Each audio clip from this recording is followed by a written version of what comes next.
বাপরে বাপ, মুই একে একে 3 বার আইয়ে বিয়ে মেট্রিক ফেল করনু, একে একে 3 বার মেট্রিক ফেল করে হেট্টি হয়ে গেল মুই। এখন মোর বাবা যেখান মোক দিলে, বলছে বাবা তোর পাশে তো মুই মেলা টাকা পয়সা শেষ করে দিনু, কিন্তু তোর দ্বারাই লেখাপড়া সম্ভব হবে না। তা আইস তুই দোলাবাড়ি যা ধান কাটিয়া, এখন এইখান দিয়া মুই আনু ধান কাটিয়া, দেখো ধান কাটা কেমন আরাম। বাপরে বাপ, লেখাপড়া করতে করতে কম পেরেন্টের মোর ক্ষতি হয়েছে। হ্যাঁ, আর ধান কাটাতে হেভি আরাম করছে। হ্যাঁ, এতদিন তো তুমি লেখাপড়া না করলু হাই, তাহলে মোর বাপের কতটা টাকা পয়সা বাঁচিল হয়। মোর বাপ লেখাপড়া করাইতে করাইতে, প্রাইভেট পড়াইতে পড়াইতে মাস্টারের মেলা না টাকা দিছে, এই টাকা দিছে না সেই টাকা দিছে। মোর বাপ বস্তায় বস্তায় টাকা মোর পাশে শেষ করে দিছি। লাস্ট পর্যন্ত আজ মোক ধান কাটিয়া আসিল না দিছি। হ্যাঁ, লেখাপড়া না করিয়া মুই এই ভান্তে খালি ধানে কাটুনু হ্যাঁ, ধানে কাটুনু হ্যাঁ, এতদিন এই বয়সটা ধান কাটি কাটি কত টাকা মুই জমানু হ্যাঁ। আর এই মোর বাপ যে টাকালা মোর পাছত খুঁজাইছে, এই টাকালা না তোর গরু বাছুর নিয়ে মোক দিল হ্যাঁ, তাহলে আর কতগুলা টাকা না মই হইল হ্যাঁ।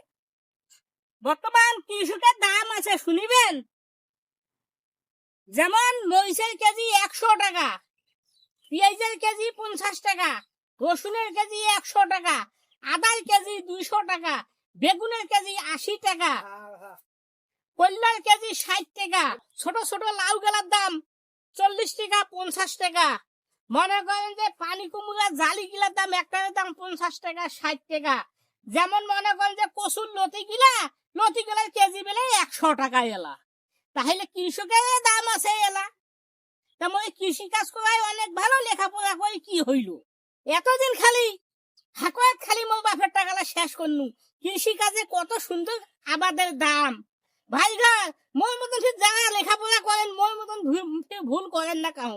কেন মুহে নহে ভুল করছু লেখাপড়া করিয়া দোলার নামুছু ধান কাটিয়া, কিন্তু তোমার যদি লেখাপড়া করার ইচ্ছা থাকে তোমরা লেখাপড়া করেন, কিন্তু মোর মতন ভুল করিয়া দোলার মাঠের নামেন নাই ধান কাটিয়ান না। কেন মুই তো লেখাপড়া করিয়া কিছু করিয়া পাও না, একে একে 3 বার আইয়ে বিয়ে মেট্রিক ফেল। লাস্টে মোর বাপ কছে বাবা তোর দ্বারা লেখাপড়া হবে না, এই যে এইখান গালা দিয়া তুই দোলার ধান কাটিয়া যায় এলা।